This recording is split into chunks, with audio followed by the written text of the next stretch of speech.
Right, this is one page of a letter to someone called Wystan that I wrote in, I don't know, the very early 2000s. It's only page 5, so you won't have to put up with too much. And certainly nowhere near as much as I had to fucking well put up with.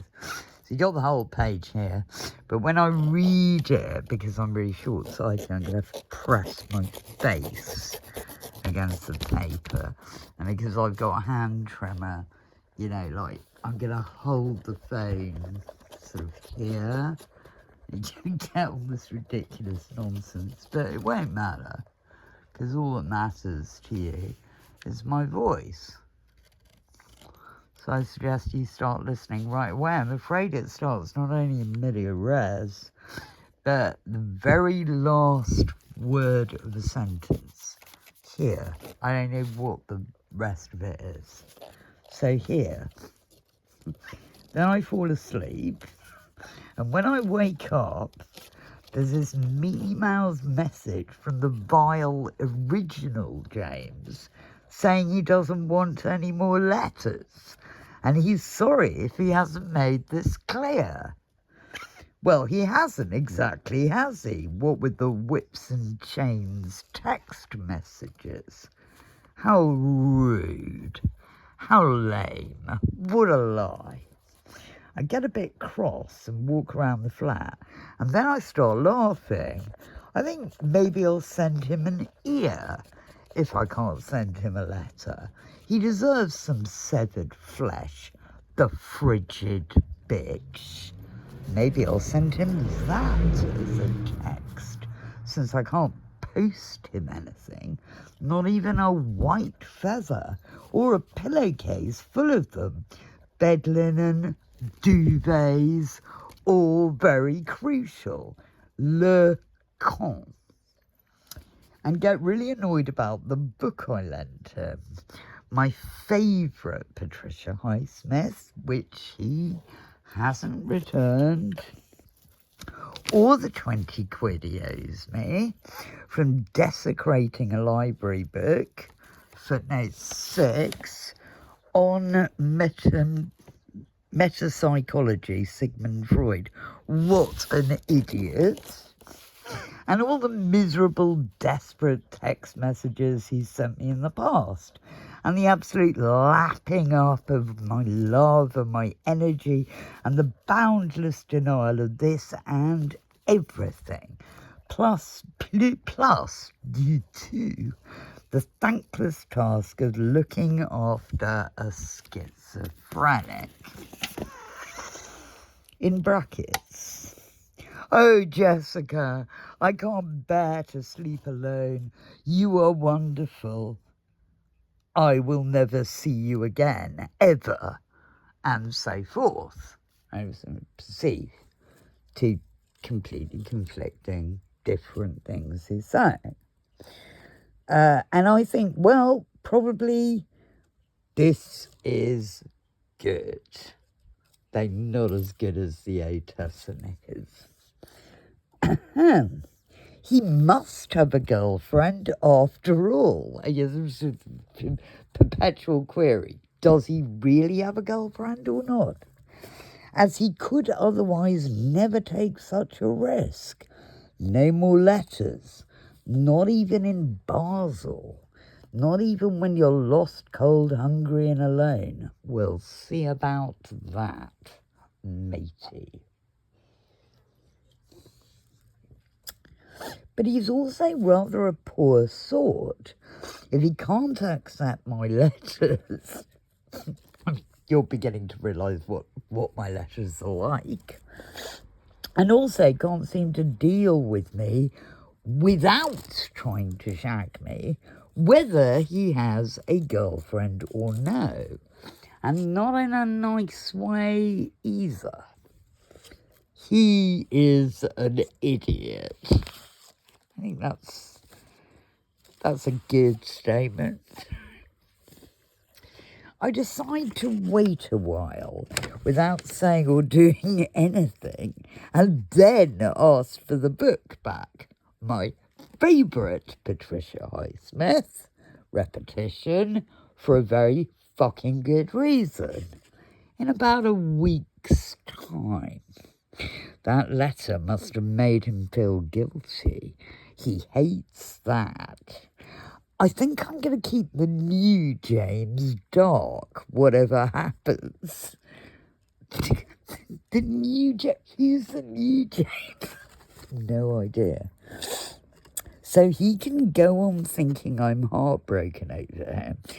Keep him guilty. Why not?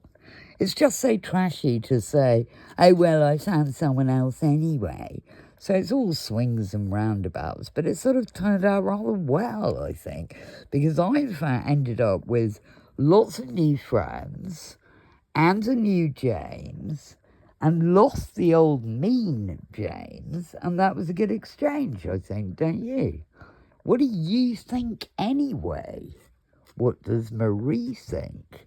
What does Harry think? How is Harry anyway?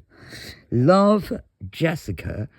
XXXXXXXXXXXX. I was actually 10 X's, but I don't know how to say it. P.S. Hang on, I have to have a sip of strawberry daiquiri. I have to, so shut up. I'll explain later why. P.S. Even though I obviously do feel much relieved. Oh yeah, Wystan used to say you're not allowed to use the word obviously, so it's quite annoying that I have used the word obviously in a letter to him. He must be just listening to this and being infuriated. Why did she use the word obviously? I told her not to. What a cretin. But anyway, even though I obviously do feel, I think it's a fucking split infinitive as well. Somebody needs a good beating. And it sounds like it's me. P.S. Even though I obviously do feel much relieved, I am just waiting for you to say no more letters, just as he did. Terror. P.P.S. See, I'm scared. Like, even when I'm writing letters to my friends, you know, that they're going to sort of deny me and say, no, you're not allowed to write to me anymore. Even with Wystan, he's never said any such thing. And never will. PPS, of course I'm not taking this latest line. That's just an indication of my paranoia. PPS, of course, we can see why I'm paranoid. PPS, of course I'm not taking this latest lying down, nor am I hanging about in bed waiting for the world to happen. Nay, nay, nay. Now, Alice Oswald has said, don't say nay, nay, nay, or even nay. She doesn't like that. So, maybe I should edit this, but I have a feeling that she just stays as it is, and Alice Oswald can write a lit crit of it and say, don't say nay, nay, nay, it's really stupid. You know, say you're stupid as well as rude. But anyway, it stays as is, because it's a historical document. Nay, nay, nay. I am meeting the powerful little Sarah again tonight. Actually, you and Marie should meet all these people. Marie's Harry's mother and Wystan's girlfriend at the time. I know what you're thinking. Marie, hold on tight. I know. Of course you are. I will try to arrange something. I've done rather well, I think. And I've done it without realising it. I suppose I've been so lost in the mantle of my paranoia, that actually only really delightful people manage to get through. By the way, we should all get up to Hackney and kidnap the dog. There's a Patricia Highsmith book called A Dog's Ransom. Perhaps you should read it. That's right, because James had a dog. A poor dog, a frightened dog. Should have been kidnapped and done better with the rest of us than him. Right, so all I've done is this fucking letter. No flowers or chemicals in the flat. This is all your fault, even though I am very ugly. Okay. I don't know why I suddenly said that. I got to put loads of chemicals and flowers now. But anyway, that was it. That just gives you an example of a letter. And it's time you had one. I mean, just like random, just like one sheet. Okay, I'm going now. Bye.